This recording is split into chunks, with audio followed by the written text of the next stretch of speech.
Hello, and welcome to Sobercast, where we provide AA speaker meetings and workshops in podcast format. We're an ad-free podcast, and if you enjoy listening, please help us be self-supporting by visiting Sobercast.com, look for the donate link, and drop $1 or $2 into our virtual basket. We hope you enjoy the podcast. Have a great day.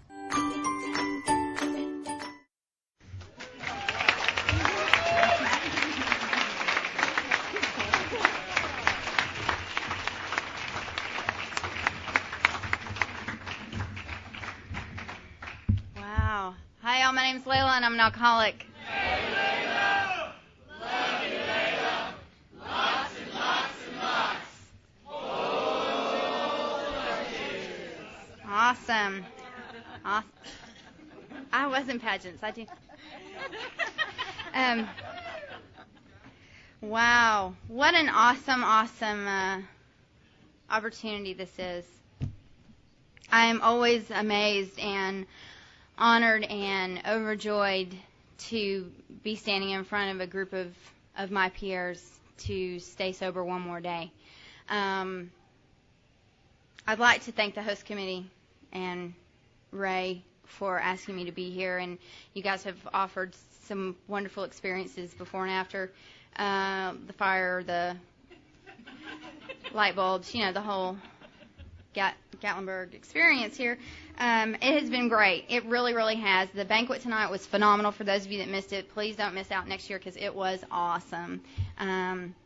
It's just been really, really fun. It really has. Wow, I have so much good stuff that's been going on, and I can't wait to get to that. So I'm going to quickly run through what it was like before, what happened, and get to the good stuff of what it's like now. I grew up in an alcoholic home, very typical, divorced parents. My mom was a hippie, my dad was a conservative, so that didn't work out well. And I went back and forth between the homes. So I consider myself to be a responsible hippie, and, only smoked good pot, and, then only drink beer out of a bottle. So it's very sophisticated, very sophisticated. My sobriety date is September 15th of 1992, and I got sober when I was 16 years old, so my drinking career started fairly young and ended fairly young. I have now been sober longer than I drank, which is really, really amazing. It really is. It's an unbelievable gift to finally reach that point in my life. So I grew up in these alcoholic homes, and there was the typical alcoholic stuff. There was violence, and there was raging, and there was, acting like it was all okay on the outside, and everything falling apart on the inside. But as long as the neighbors didn't know, then it was okay. And that's what I learned. I learned that if it looks okay, then it is okay. And so I studied real hard and real long on how to make it look okay. It didn't matter that it wasn't okay. It just had to look okay. And I was never good enough, and I was never pretty enough, and I was never smart enough, and I was never enough of anything. And that can only go on for so long before something has to give. And there were a series of events that happened to me. I moved in. I grew up with my brother, who was very violent and very abusive.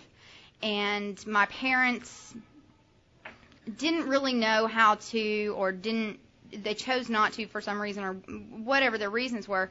There wasn't a lot of punishment put on that, so the abuse continued for a long time. And so I just put up with that. And up to this point, I would drink when I would go visit my mom when I was 8 or 9. I had my own beer stein, and, that's just what we did in my family. It was really neat and cute to play paper dolls and then get drunk. And my paper dolls didn't come with a beer mug, but, my mom would draw one for me if I had asked her, I'm sure. So I would go and I would do these things with my mother, and then I would come back and I would live with my father, and things would look just like Leave It to Beaver. We lived in a really big, nice house on a really big lot, and, went to good schools and, all the whole 9 yards.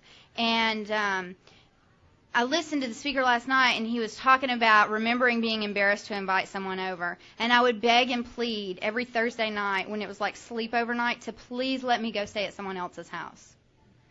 And I usually wasn't allowed. But they were like, well, you need to just invite someone over here. Well, that was not going to happen because I didn't want the rumors to start about how it really was behind the closed doors. So I didn't do too much of that, and things started getting worse with my brother, and I started needing to fill a hole inside of me that was growing progressively bigger every day. And I got the opportunity to go live with my mother, who was an active alcoholic at the time. And so I jumped on that opportunity, and I went and I moved to Virginia. I grew up in North Texas, and so I left Texas and went to Virginia, and sorry, I want to be in the hot tub too. Okay, Virginia. Sorry, Ray. Sorry. So I moved to Virginia, and I decided I was going to start a new life there. And so I went to school, and I, started running with the popular crowd, and I got into cheerleading, and I was dating football players, and it looked real good outside. It looked really, really good. And it was really, really empty inside. And the hole kept getting bigger and bigger and bigger. And I moved in from one alcoholic home to another alcoholic home, but this alcoholic home, there wasn't any arguing. Everybody just got drunk and stoned and quiet. So that was kind of nice. And they left me alone, and, I pretty much started raising myself at 12 or 13 years old. So I'd come from this incredibly controlled environment from my father, who was very, very controlling, and moved into this one that had no rules, no boundaries, no limits. It was just basically a free-for-all. So I, had a free-for-all and started running with the fast crowd. Is that what they call it anymore? I don't think they call it that anymore, but it was the fast crowd back then. And so I was a fast girl. And I probably shouldn't brag about that anymore. Anyway, don't send this to my husband. Okay, so to speed things up a little bit, I started running with these crowds, and I heard Hugh talk about how he would say things like, I'm never going to smoke, and I'm never going to do this, and I'm never going to do that. And I had a list that was, like 6 miles long of things I was never going to do. Smoking, drinking, and doing drugs were at the very top of that. Oh, and like premarital sex. That was all at the top of that list. That did not last very long. I went to a party one day, and there weren't any adults there, and it was a bunch of kids, and everybody was drinking and stuff, and there had been this guy at school, and he had been giving me some hard times, and I hadn't really reported it to anybody. I just kind of wanted it to go away. And at that party that night, he got me into a bedroom and cornered me and raped me. And that very moment, all the stuff that caused the hole before that came to a head. And it was too much. It was the straw that broke the camel's back. And it was like someone had taken a shotgun and blown me out right in the middle. Like there was just nothing left there. And there wasn't any way of holding it together. And so I went home that night, and I didn't tell anybody. And I didn't tell anybody about that for 3 years. Because I was never good enough, I was never pretty enough, I was never smart enough, and so surely that was my fault. And I was not going to tell anybody, because then they would just think I wasn't good enough, I wasn't smart enough, I wasn't strong enough, I wasn't pretty enough. And so what happened was, because there wasn't anything left there to keep that hole from just gaping wide open, I had to find some new way to fill it. Drugs and alcohol. Great way to fill that hole is what I found. And so I started doing things like, stealing my mom's dope and drinking her beer. And she came home one day, and I just started, doing these things. And she said, we're moving. Oh, I forgot this part. This was kind of funny. They used to do these drug shows on cable back then. And I had just watched this show on how West Palm Beach was the crack capital of the United States. I was terrified of crack, It was really, really scary when it was just first coming out. So it was like this big expose I had just watched. Not 20 minutes later, my mom comes home, we're moving to West Palm Beach. I'm envisioning everyone on crack in this, 700,000 people all on crack, because that's what the show was, about.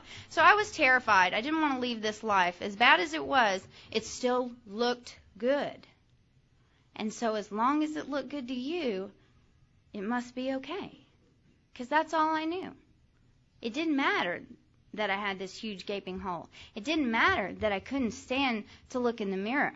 It didn't matter that I was 13 and 14 years old and couldn't go to sleep when I laid my head on a pillow because the noise wouldn't stop. It looked good. That's all that mattered. So we picked up and we left, and I declared Mondays and Fridays pot holidays. It's helpful when you move in with a drug dealer to do that. My mom had high-quality friends back then, so that's who we moved in with.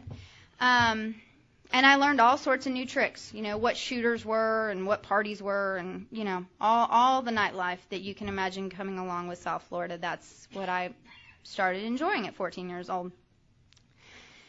And things progressed, and they got worse. And then I got the opportunity to attend a new school.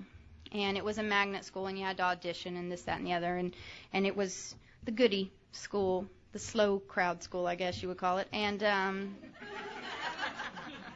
I said, that's it. This is where it stops. We weren't special, I promise. It wasn't the special school. It was just the slow school. Well, that would be the special school, wouldn't it? Anyway, so I decided, I made a decision. You know that decision you always make? You know that, I know some of you made it. Don't act like you haven't, because I saw you. You can't look like that without having made that decision. And the decision was, it was going to be different. It was going to be different this time. And I was going to stop the drinking, and I was going to stop the drugging, and I was going to actually go to school 5 days a week, and I was going to participate. And it was easy to do that for a while. We had moved out of the drug dealer's home, and so it was just my mother as the drug dealer. And so it was just us. And the kids at school didn't drink. They didn't know what a keg was. They didn't know what a bong was. They didn't know what a pipe. They didn't know what any of that stuff was. So it was really easy for my life to slow down a little bit. And so that lasted for about 9 months. And I was absolutely batshit crazy. Because there wasn't anything to keep that hole from gaping open. There wasn't any medication going into that. And I was extremely violent, and I was the kind of person that people always loved, but they thought I loved myself even more because I was overly boastful and overly arrogant and overly in your face because I was terrified behind that mask. And so I thought the bigger and the better I put it out there, the less you'll know I'm feeling smaller and smaller every day. And so I started my freshman year of high school, and I did really well, didn't do drinking, didn't do drugs. And I got a call one day in the principal's office. I guess this was in February of 91. And they called me in the principal's office. They said, your mom's gone to treatment. You're going to go home with your friend today. A, I don't know what treatment is. B, how dare she not call me? C, I don't have any clothes, and I don't really want to go to Jenny's house. That didn't matter. They didn't really care. And I didn't get it because I didn't know there was anything wrong with the way we lived. That's just how we always lived. It wasn't like I grew up in this normal house and then one day everything changed. That was normal for me. That was just the way it was. And just because your family didn't do it, well, then that obviously meant you were the problem. You were the freaky family, not me. So anyway, my mom went to treatment, and when she came home, it wasn't pretty. There were weird people in my house, a lot, and they were there all the time. And then, except for those hour and a half when they would leave and go to that meeting place. And then they'd come back, and they'd be even happier, and they'd be making more noise, and they were more annoying, and they were, and I would come in, and I would be so crabby because, my mom told me, no, I couldn't have that keg party anymore, and that was very disappointing because I didn't understand why just because she stopped drinking and using didn't mean I had to stop drinking and using, That was a real hard time for me. I didn't comprehend that. And I didn't know why she had quit doing these things anyway. Because how can you possibly function without it? And so it got really bad between my mom and I. And I started slowly using again. And my mom just kept going to meetings every day. And she kept working with others. And she kept calling her sponsor. And that lady was really annoying because she would tell my mom stuff like, don't enable her. You know, I like enablers when I was drinking. How dare you take her away from me? You know what I'm talking about, don't you? Yeah, I say. And so that was a really difficult time for us. And there was a lot of unpleasantries in our home. I went away that summer because I couldn't take it anymore. And so I moved there for about a summer to Marble Falls, Texas, population 4,007. And there's 5 things to do in Marble Falls. Drink at the dam, drink in the pasture, drink at the barn, have sex at the dam, have sex at the pasture. I guess there's 6. Have sex at the barn.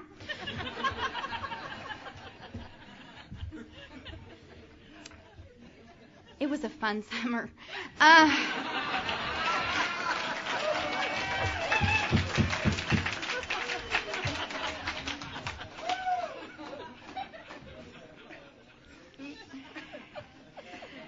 I forgot to mention, though, that my grandfather, who I was living with at the time, my grandmother and my grandfather was sober and a member of Alcoholics Anonymous.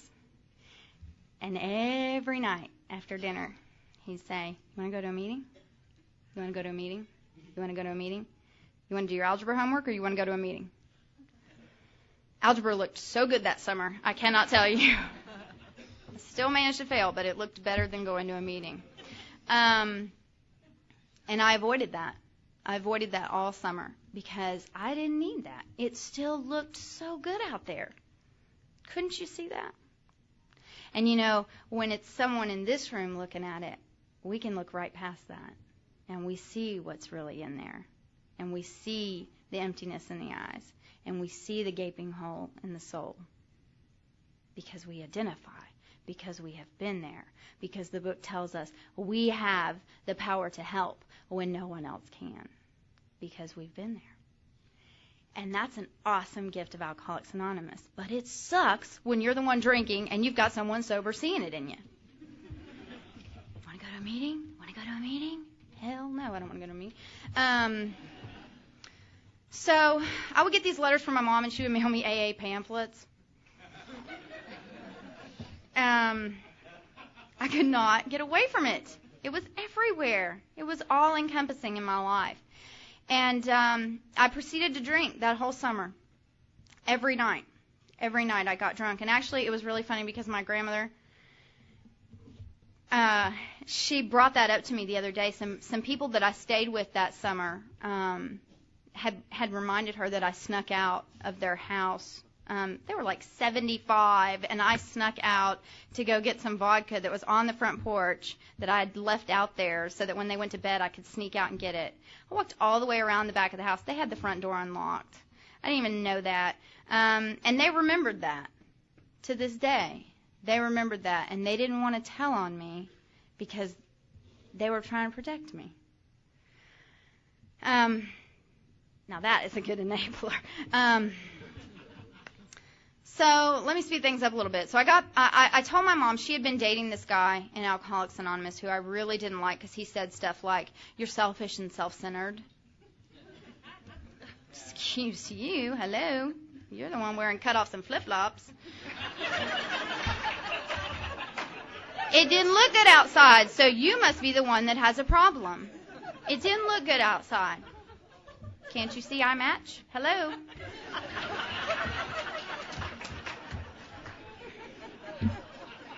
That's what it was about 10 years ago. That's what it was about. And, you know, I did not match before I met her, so that was scary.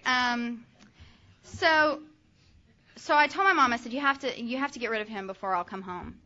And she did, but I think it was just because it was a bad relationship. I really don't think I'm that powerful, although I did at the time.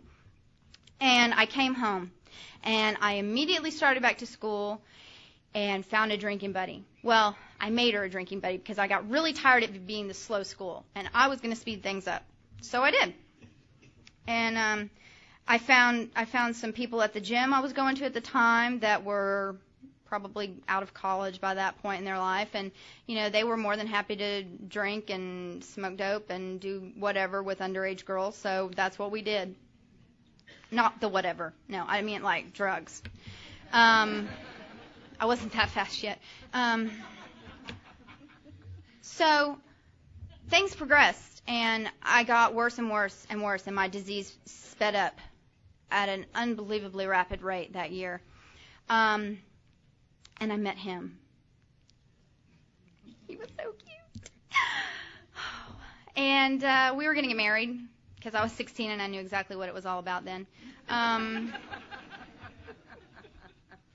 course, we were going to wait till I finished high school. But I figured that wouldn't take very long. So we drank. That's what we did. We drank and we partied, and we drank and we partied, and we drank and we partied. And I went away for 3 weeks to go visit my dad. And he slept with my best friend in my bed while I was gone. So I came home, and you have to remember I was violent drunk. So it wasn't very pretty when I got back. And I did a lot of things that summer that I'm absolutely not proud of. But what happened was, as a direct result of that, I started on a downward spiral into my bottom. And I'm forever grateful to that man for that opportunity to hit that bottom that fast. And so that summer I found another him, and him liked to party more than the other one.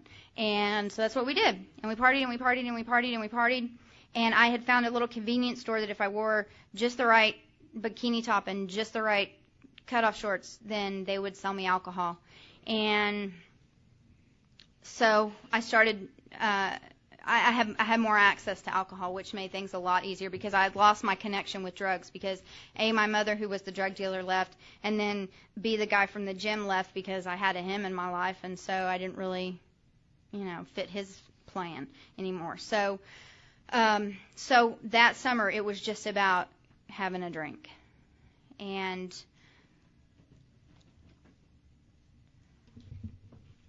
the last night I drank, we decided we were going to have the party at my house because my mom worked 2 jobs because she was a single mom and she was doing the best she could. And she worked from 4 to midnight. So we decided we were going to have the party at my house, and as long as everyone was out by midnight, it would not be a problem. It would be fine. Well, I started the party before anybody got there, about 4:30 after my mom left. And, you have to be a good host. And so the party consisted of me and 2 other guys, because I don't know that I ever really invited anyone else except guys, but only 2 showed up that night. So one of them was the guy I was dating, and I remember it wasn't really that late, I don't think. I think it was probably around 9 o'clock, and we were in my bedroom making out or whatever, and we were totally drunk, and I was going in and out of a blackout that night, and I heard this banging on my door, and we thought it was the other guy in the other room. And so my boyfriend yelled some stuff, and my mother yelled some stuff back, like, open fucking the door. And you never seen a 17-year-old boy move so fast as he did when my mother said that. And he jumped up, and I jumped up the best I could, and I walked out in the hallway, and she didn't say anything. And I could see it in her eyes. And she told them to leave. Well, she left. And I said, "Do not leave. She will come back and kill me. If you're here, there will be witnesses. I will be safe." They're scrambling. They don't want to stay around and see my mother again. So I got really, really sick. And next thing you know, there's another knock on the front door. And it was a couple from Alcoholics Anonymous, a man and a woman. Well, the man, you know what he did. Rounded up the boys. And I don't even know what their lecture was. But what happened was, and this is the moment in my life where I had my spiritual experience.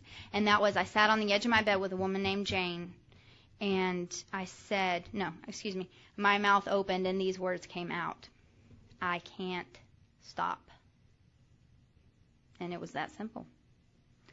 And the next morning I was in detox. Because, when you got the alcoholic connection, you're in there quick. They don't want you to change your mind. They probably would have got me in that night if they could.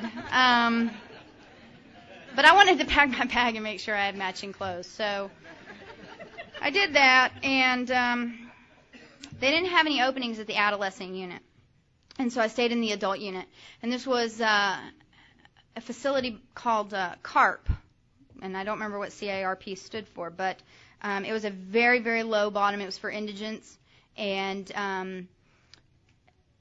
I was, this long blonde hair 16 cheerleader. It looked so good outside, always matched. And I went into this room, and they told me they were going to have a nurse with me 24 hours a day because I was in there with female convicted rapists and murderers and crackheads, which, of course, I'm terrified of crackheads because I'm nothing like them. And sophisticated. And when I went to my first counseling session after that, because I had determined that those were the people that needed the help. And it was like Hugh shared last night. An alcoholic, even though my mother was an alcoholic and my grandfather was an alcoholic, that wasn't real to me.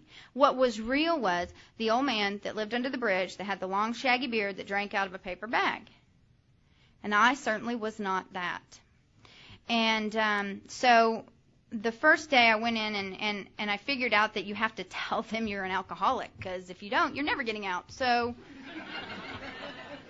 I went in, yeah, alcoholic, yeah, drug addict, yeah, can I go home?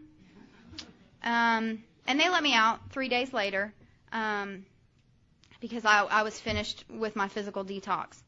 And what happened was I talked the talk. I had no belief, and I had no action to back that up. And so I left that detox facility and didn't go into treatment and didn't go to an Alcoholics Anonymous meeting and didn't hit my knees and didn't read a book and didn't find someone else to work with. And so I went crazy. Because that's what this drunk does when I don't have something to fill the hole. When I don't have my medicine to fill my hole, I go crazy. And so within the next 2 weeks, Hurricane Andrew hit South Florida. I don't know if you guys are familiar with that, but it was mass devastation. It was a Category 5 hurricane. And I went through that, and then I started my junior year of high school, which that in and of itself is dramatic. And it just got to be too much. It was just too much. Those two events, and I'd wrecked the only car we had. Sober, wrecked that car. And so one day it had just been too much. And I got an idea. And the idea was, this is great, you're going to love this. Okay, the idea was, because those two hymns had bailed on me, it was their fault, of course. And the first one, his dad happened to be like the deputy sheriff. And so I called him. I'm like, hi, is your dad home? No. Is his gun home? Yeah. I was like, well, could you unlock your door? I'm going to come over and kill you. And hung up the phone.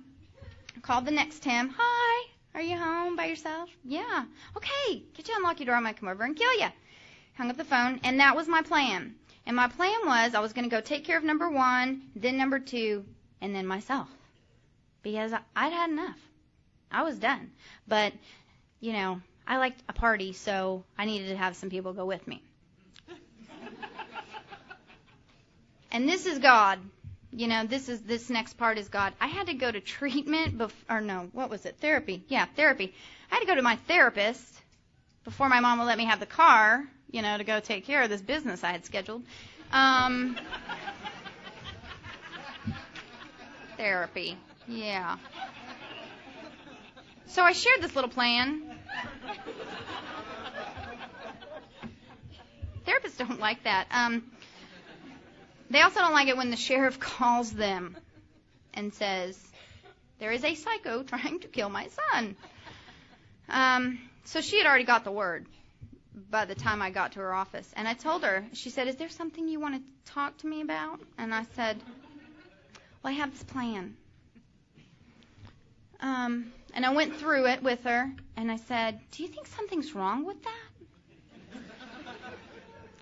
Because at that point in time, and I'm so grateful to the women in this program that taught me the definitions of some words that I wasn't real clear on when I got here.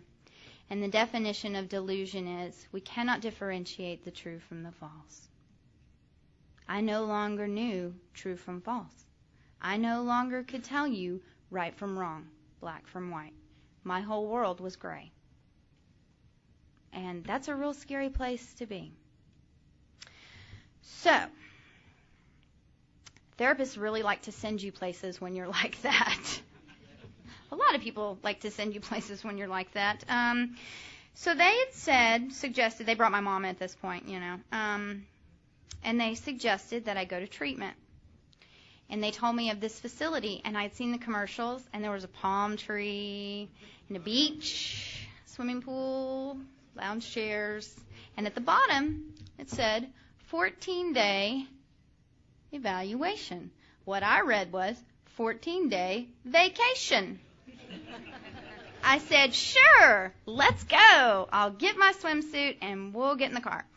So I went home and packed my stuff up, and I got there, and, they make you sign the papers, make you think, yeah, you're just, just that little 14-day evaluation, whatever. 86 days later, they let me go home, and I never saw that frickin' pool, you know that? And there was no beach.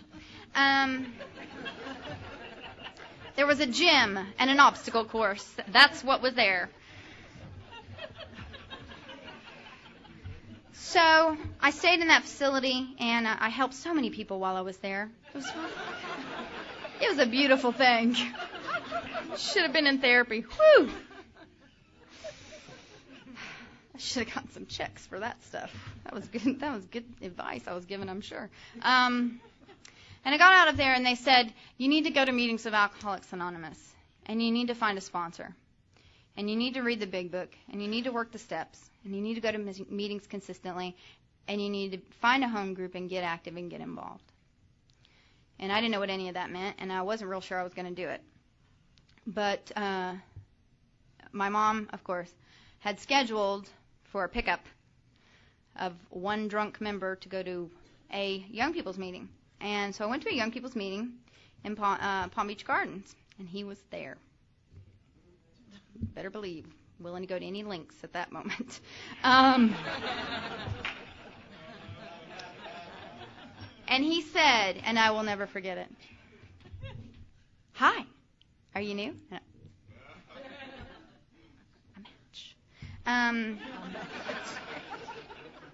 That was important. Remember, it's still important at this time. And he said, well, he was on his way out. He was going to, he had just come from the 6:30 meeting, and I was going into the 8 o'clock meeting. And he said, well, keep coming back. And I said, you betcha. Anytime.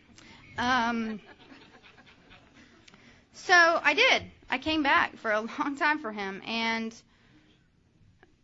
I found a sponsor, and I want to put this out there because if there's anyone new in Alcoholics Anonymous tonight, I heard that word, and like I told you, there were some women in this program that taught me new definition to some words I didn't know.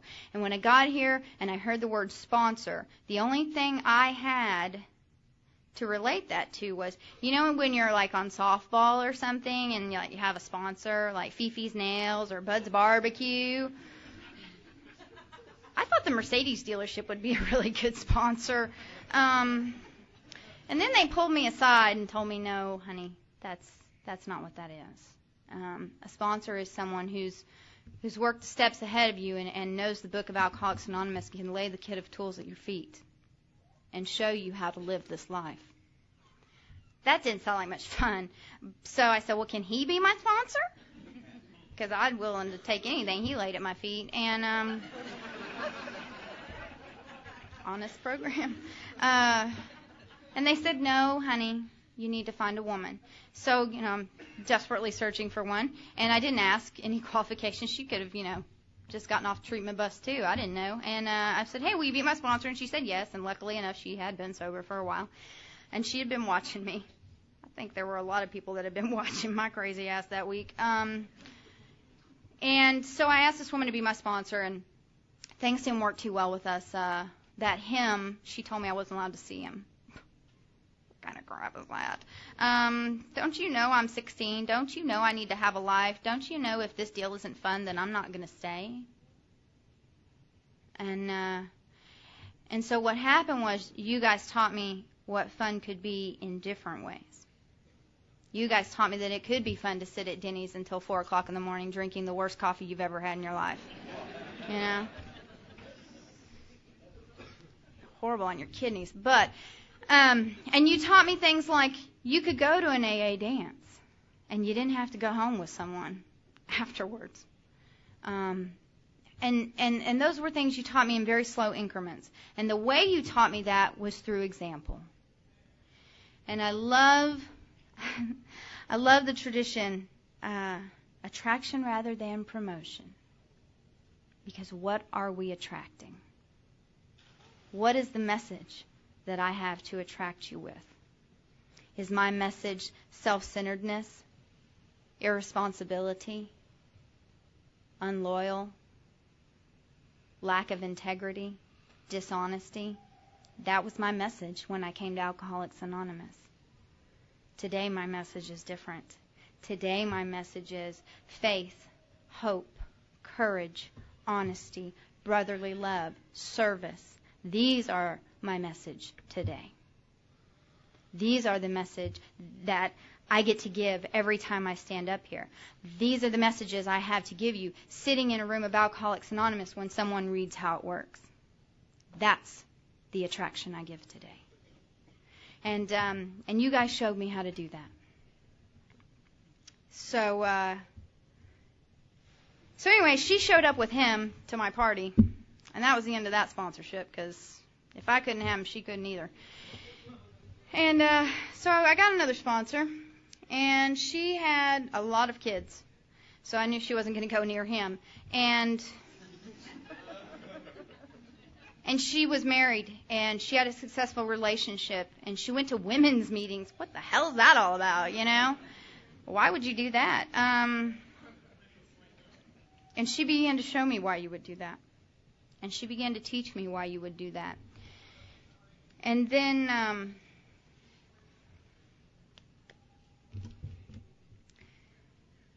March of 92, we got a phone call, my mother and I. And by this point, our relationship had been mended quite a bit because I had been sober a while, and I had been trying to do the next right thing. I hadn't always done it consistently, but I was giving it an effort at this point. And we got the call to come to Austin that I still do this every time. That my grandfather was in the hospital, and his blood pressure had dropped to 0. And it was time to come say goodbye. And so Mom and I got on a plane, and we flew to Austin. And we sat in a room in Seton Hospital, and it was my grandfather, 2 of my uncles, my mother, and myself. And we had a meeting about Alcoholics Anonymous. And my grandfather, who is laying there, and he was dying of lung cancer, and he had gone through chemo and radiation for a long time, and so he was very sick, and he was very tired, and he was hooked up to all these machines and tubes everywhere, and he said, I have one deadly disease, and that's alcoholism. And if I don't take a drink today, I got a chance. And that, my friends, is the power and the message of Alcoholics Anonymous. And that was what was given to me that day, along with my 6-month chip. And I still have that chip. and he died 2 days later. His home group honored him and gave him his 12-year chip because he would have had 12 years 3 months later. And so they went ahead and gave him that. And he had 12 grandchildren. And I'm the 7th one. And on my 7th-year anniversary, my grandmother gave me his 7th-year chip. And those are the only 2 chips I still have today because I give the rest away. But those are mine. That's just for me. Because that is the truest and purest form of Alcoholics Anonymous. That is the absolute unconditional love of one drunk for another. And that's what the deal's about. Because that came from God. That didn't come from that drunk laying in that bed. And that's awesome. That's the power of this program. That's the power that's contained in the pages of the book Alcoholics Anonymous, and that lives and breathes in the rooms and the meetings of AA. How awesome is that? We have been given the power to recover and help others. That is awesome. So, before that happened, the day before that happened, my grandfather had asked my mother if we would come and take care of my grandmother. And my mother agreed. And she told me, she said, we can go now or we can wait a little while and go. And I said, no, she needs us. Let's go now. So we packed up and we moved to Marble Falls, Texas, population 4,007. Okay. Let me tell you about the AA young people in Marble Falls, Texas. You're looking at it. You are looking at it, committee and all. And I moved to Marble Falls, Texas, and I left behind this wonderful group of young people in AA that carried the message and lived the message and showed the message. And I went to meetings with people that, well, you know, they just had big fat guts, you know. And they were old. And they didn't get me, you know, and I didn't get them. And they would say things like, I spilled more than you drank. And I would say stuff like, well, if you hadn't spilled it, you'd have been here sooner. You know? And they would say stuff like,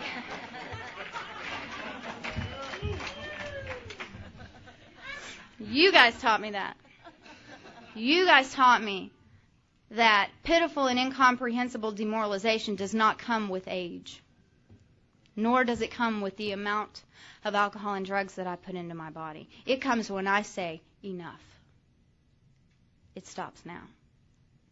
It stops when I say, I'm an alcoholic and I'm ready to do something different. And I come into the meeting of Alcoholics Anonymous and my seat's been paid for. I've paid my dues. And no one else gets to tell me otherwise. And I got real put out and I got real tired of going to those meetings and hearing that kind of stuff and not being a part of. And so I gave up. And I quit going to meetings. And I would go and get my chip. You know, and I would go and do my token appearance once a month or whatever to support birthday night or, you know, cake or if they were having some food or something. Sure didn't go for the cute guys, I can tell you that. And that summer, and by the way, when you don't drink in the barn, drink in the field, drink at the dam, have random sex at the barn, at the field, or at the dam, Marble Falls is not an exciting place to live. And you're kind of an outcast if you're not doing one of those 6 things, let me tell you. And in July, I had made it a few months, and I was still off and on going to meetings, and I got a call from Florida. And the woman that had been my sponsor last, the woman with the children that was teaching me about women's meetings and teaching me about being a woman in recovery, we got a call saying, you need to come quick. She's dying. She has cancer. And she probably won't live through the end of the week. And we've gotten her coffin picked out, and we've, you know, made arrangements for people to take the 6 children, and, you know, the husband's prepared. And, you know, you need to understand that she looks very ill. She's, you know, her head is bald from the chemo, and she's wearing a wig now. And I said, okay. And hung up the phone, called the airlines, made the arrangements, and the next day we got another call, and they said, don't come. She's not sick. She's been drinking. And that is the baffling and cunning, powerful part of this disease. She had shaved her head, picked out her coffin, told everyone she was dying, written a will, and told her husband she was going to be gone at the end of the week because she needed a way to conceal her drinking. And that was how she did it. And so that was a blow. And I decided, sponsors, not for me. No, you're going to go out with my man or you're going to get drunk. I don't need any of that. I'm doing just fine on my own, thank you. And so that's what I did. So I proceeded through that next year on a complete dry drunk, and I turned back into that violent, angry girl that people were afraid of but smiled at just in case. And I did things like smoke on school property, and when the teachers would look at me, they would turn their backs because of the looks I would give them. I had turned back into that hateful, cold, manipulative, conniving, heartless woman. And then I would have my mom say, you want to go to a meeting tonight? They like to do that a lot in Marble Falls. They always want you to go to a meeting. And I was very resistant, and I would do it just to appease her every now and again, just to get her off my back. I would go to a meeting, and it would be the same thing. And I would hear the same thing from the same people, and I'd say, you know what, you don't understand. You don't know. You don't understand. You don't know. And the fact of the matter was, I was listening with about 10% of my ear open. And it was my responsibility to keep coming back. And it was my responsibility to stay in that seat that I had paid my dues for. And it was my responsibility to seek someone out to help me work the program of Alcoholics Anonymous. Because I was not taught that AA comes to me. Yes, I am responsible, and I will put the hand of AA out there, but you better meet me halfway. Because this is a deal for people who want it and not for people who need it. And at that point in my sobriety, I was a person who needed it, and I was not a person who wanted it. Unless you were him. And so I went away to college, met lots more hymns, did lots more drama queen, suicide attempts and, all that good stuff that we do. And I got to a point in the first semester of college, and I had actually gone to a meeting with my uncle who lived in the town I had gone away to college in, and so I met a woman at a meeting, and I, for some reason, remembered her name, and one day it had really gotten bad, and the pain had really gotten raw again, and that hole was gaping open, and I knew where to go. I knew where the solution was, and I knew the solution was inside the rooms of Alcoholics Anonymous with another woman. And I finally got willing to do that. And I picked up the phone and I called her and I said, I need your help. I'm going to die. I'm not going to make it. And she said, come to my house right away. And I went over and we started reading the Big Book, and we started reading the 12 and 12, which I didn't even know that thing existed until then. It's a great book, by the way. You should really read it sometime if you haven't.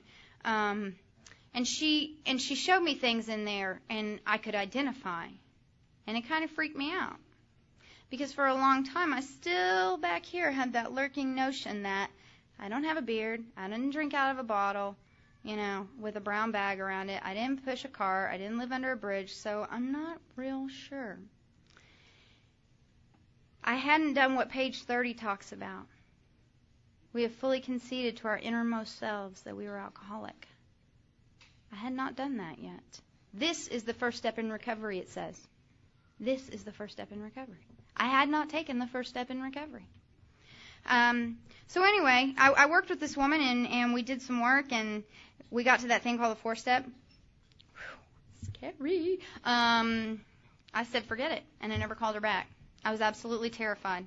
I was absolutely terrified of I don't know what, but I was terrified. And so I just never called her back. And so things got worse, and I did some more geographical cures, and I met with some women, and we'd get 1, 2, and 3 down, and then I'd never call them again. I'd heard all this horror stories in meetings of Alcoholics Anonymous. Oh, the 4-step. Oh. this step. Oh. But I did 9, so I thought that kind of made up for everything. Do not do 9, please, before you do 4 and 5. I had to go back and make more amends for the amends I made without doing 4 and 5 than I did before I did it. So I did some geographical cures. I moved around a lot. I ended up in Alabama. And then I moved to Dallas. And anyway, long story short, I ended up back in Marble Falls, Texas, still population 4,007. And it got really bad. And I decided, you know what, I just need to do it one more time. I just need to move somewhere else one more time. It's going to be different. I'd made that decision again. It's going to be different this time. So I moved to Austin and decided I was going to go back to college. And I started going to school, and in a matter of 3 months, it fell apart. It just absolutely fell apart. I was making great grades. I had made friends. I was, it started looking good on the outside again, but I couldn't hold it together anymore. And I called my mom and I said, I'm checking out. I'm sorry. I can't do this anymore. It hurts too bad. I'm too tired. And she said, come to my house first. And I got my car and I drove to Mom's house. And she sat me through the night. And I got up the next morning and I went to a meeting of Alcoholics Anonymous, a women's meeting of Alcoholics Anonymous. And I met a woman there and I said, I'm not going to make it. Will you please help me? I need your help. I need the program of Alcoholics Anonymous. I know it's the only thing that will save my life. And she said, sure, honey, but I'm moving to Houston in 30 days, so we got to work quick. Sponsor. Yeah, great. So we got in the book, and that's what we did. And we worked quick. And I met with her every single day, and we did step work every single day. And I read the 12 and 12, and I read the big book every day for 30 days. And I did an inventory. And it wasn't, anything miraculous or spectacular, but it was honest, and it was the best I could do with what I had right then. And so she left, and she moved to Houston. And I found another sponsor. And I went through several sponsors for a while, and I met some hymns and did some more things like that. And then I met a woman, and she was what I had been looking for. She knew the book inside and out. She knew that if I had a problem, this was the solution. Didn't matter what he looked like. This was the solution. And she knew how to touch me in a way that no one else could. And that was with the facts, and that was with an iron fist. Because I'm the kind of alcoholic that it talks about in the book. The one that they say is undisciplined? Yeah, that's me. And she knew that. And she knew what it would take. And what it would take was to do the 5 daily things without excuse, without exception. I was to get on my knees and I was to ask for help every day, without exception, without excuse. I was to read something from the literature. I was to contact another alcoholic, preferably my sponsor. I was to go to a meeting, and then I was to get on my knees and say thank you every night, without excuse, without exception. Those were the things I was to do, along with the assignments of following the steps as they are laid out in the book of Alcoholics Anonymous, as well as reading the stories in the back of the book that help me share your experience of how you found a power greater than yourself, which has kept you sober. Because I need you. I need the experiences that were placed in this book. That's what keeps me here today. It's the experience that you had. It's the way that you stay connected. It's the way that you got disconnected and reconnected to that power that still keeps you here today. And she did things like have me read the 12 and 12, cover to cover, work the traditions, try to practice that in all my affairs, go to meetings, sign up for committees. They had this committee at my home group, and it was the entertainment committee. We did dances and, fun fair things and stuff. And, it's supposed to be like a 1-year commitment. Well, 5 years later, they let me off that committee. Only because I moved out of town, and they called me for 3 months asking me how to run the dances. But that commitment not only pissed a bunch of people off because I'm kind of bossy, but kept me sober. kept me accountable and kept me responsible to a group, to a body of people that I respected and admired and didn't want to disappoint or let down. And in learning how to do that, I learned how to be respectful, accountable, and responsible to someone that I never loved before, myself. You guys gave me that through doing service. So I did that commitment for a while, and I had this sponsor, and she was really great, and she was on me all the time, and, I met with her once a week, and we did our work, and she got me sponsoring other women, and I started sponsoring girls, and I met this one, and we got in a lot of trouble, and there were a lot of hymns, and then more, and then some more, and she taught me what it means to be a sober woman of Alcoholics Anonymous. She taught me that it's okay to leave a dance without someone or with someone and still get up in the morning and feel okay about myself. Because just because I left with you didn't mean I have to do anything with you. And I didn't understand that before I came here. I didn't understand what it was like to be a lady. I didn't understand the awesome experience it is to be a woman sober in recovery and all that entails. And the gifts that I have been given, the compassion and the understanding and the sensitivity that comes with being open and honest and willing and a participant inside the rooms, And so there were a lot of women in my life, just like Julie, that helped me learn how to do those things. And it was a lot of trial and error, but things got better. And I met a man in Alcoholics Anonymous, and he was really cute. I mean, he is, I married him. And he matched all the time. Can you believe that? He knew how to match even before I met him. And he is my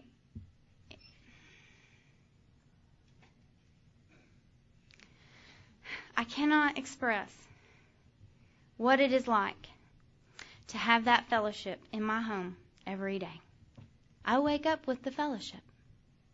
I wake up with someone that's on the common path, that's on the same journey that I am, that's going the same way.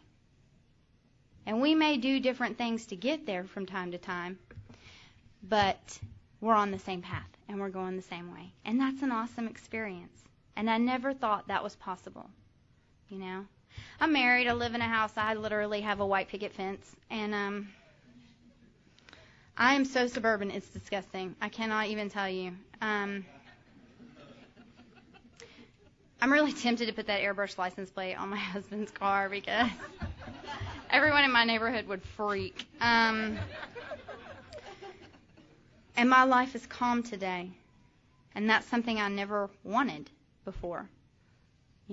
I wanted excitement. I wanted drama. I wanted grandiose. I wanted the spotlight. I wanted the glitz and the glamour and the fame and the fortune.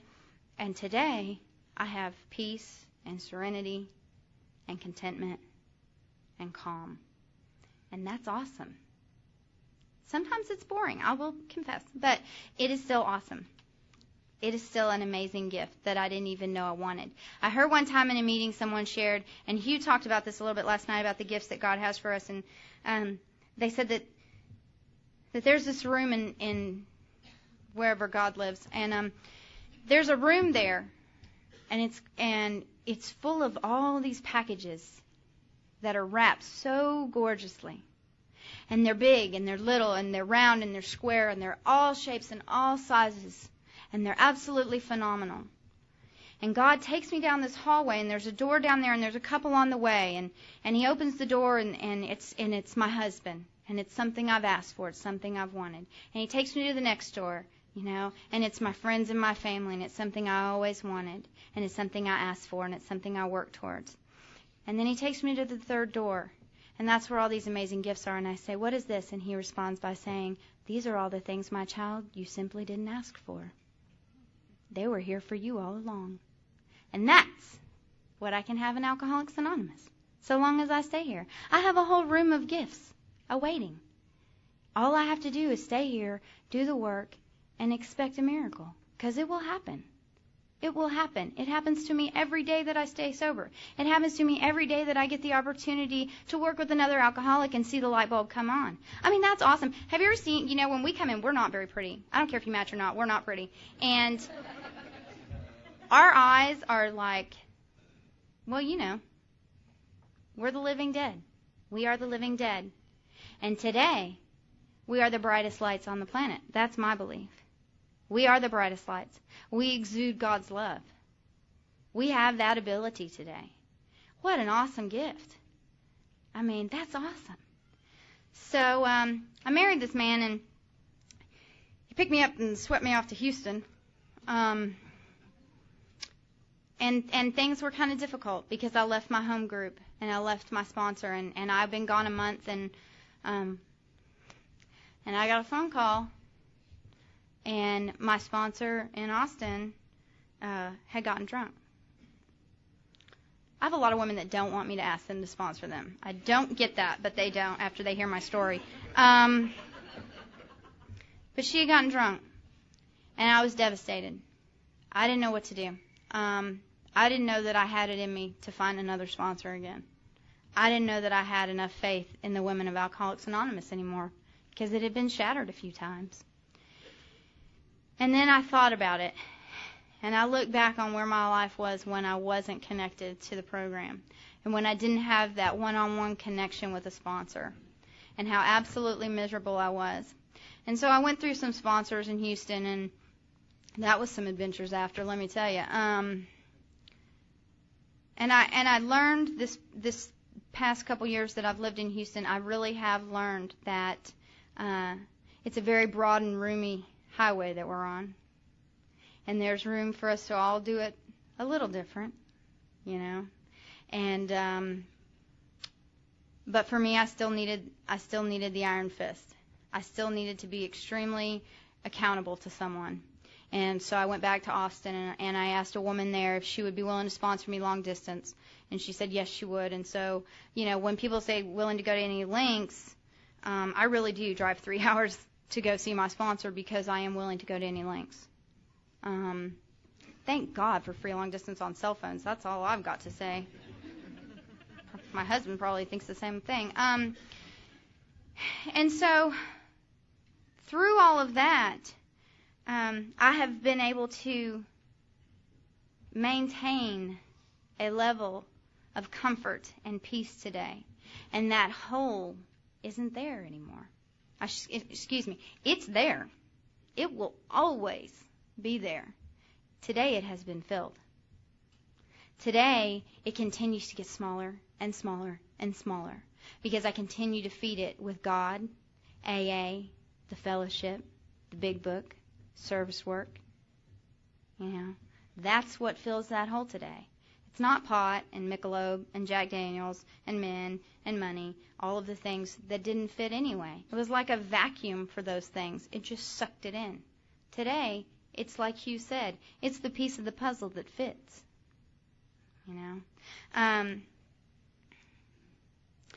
Last year, I got a call. I get a lot of calls, in case you guys didn't notice. I should change my number. I got a call, and my stepmother, with whom I have a very good relationship with today because of Alcoholics Anonymous, called and said that her little sister had died drinking and driving, and would I please come to Dallas for the funeral.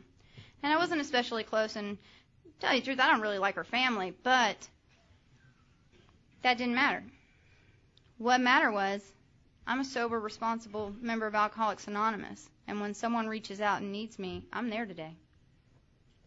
And I have to place principles before personalities, because if I don't, I'm in big trouble.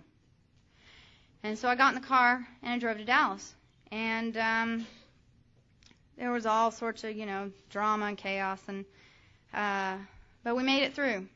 And I got to see my little brother, who we hadn't had a very good relationship, and he had become very, very active in his disease. And So I got to spend some time with him.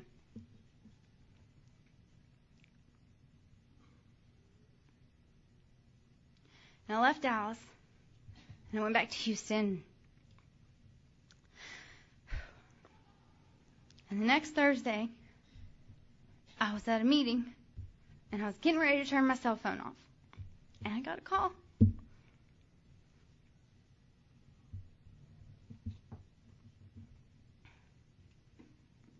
Sorry.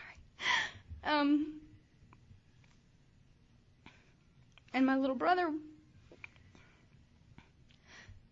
was in ICU, hooked up to life support. He had had an overdose, and we needed to come sign the papers to have him taken off the machine.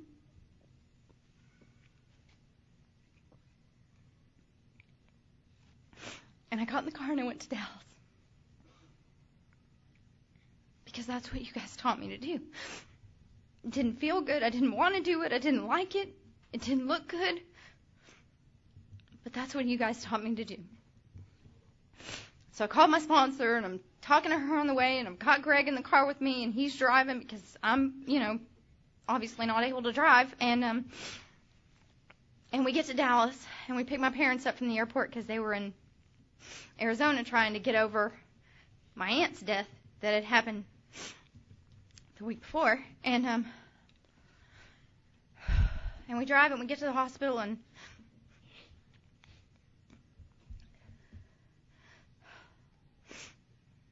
the whole way up there,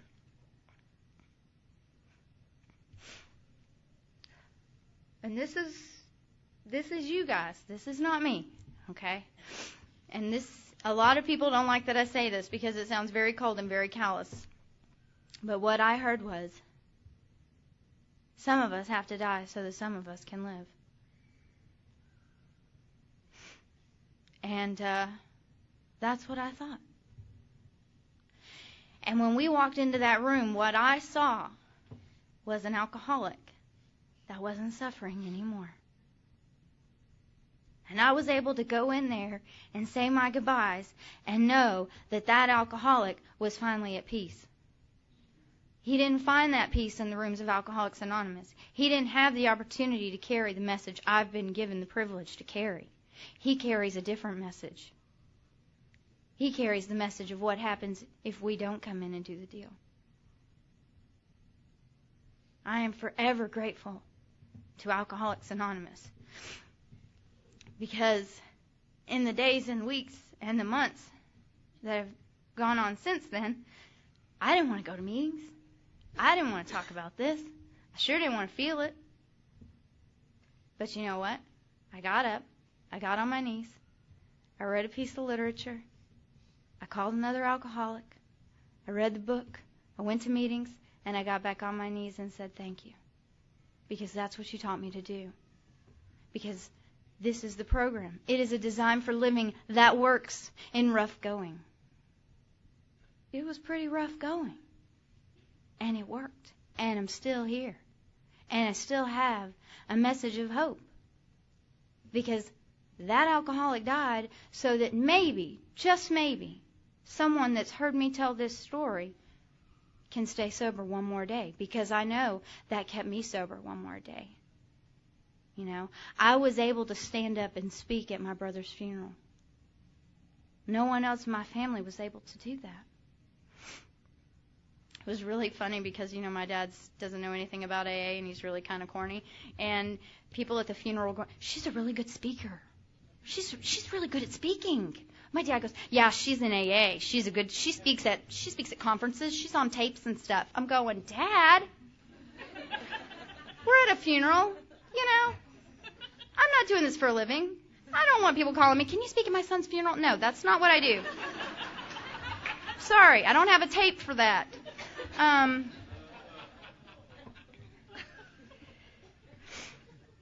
Give me a break. But the fact of the matter was, my parents were very proud of me. And I was able to stand there and represent Alcoholics Anonymous without anyone even knowing. It's part of that attraction rather than promotion. I was able to be an attractive member of Alcoholics Anonymous that day. I was able to be a woman in recovery that can stand with her head held high with dignity and pride. And you guys gave me that.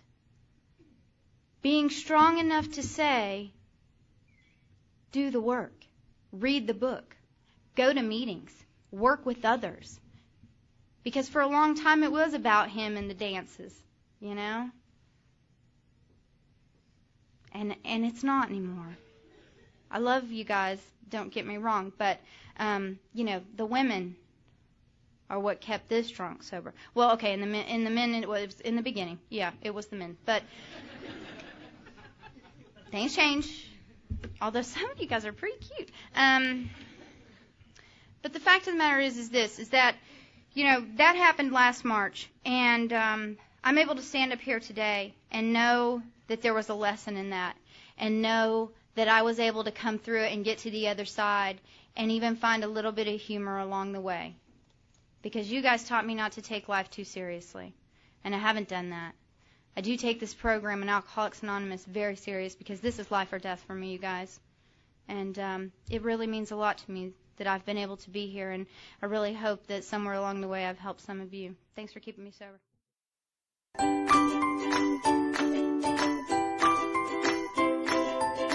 Thanks for listening. I hope you enjoyed the podcast. Sobercast is ad-free, and we'd like your help in order to keep it that way. So if you'd like to help us be self-supporting by pledging $1 or $2 a month, visit Sobercast.com and look for the donate links. Thank you very much.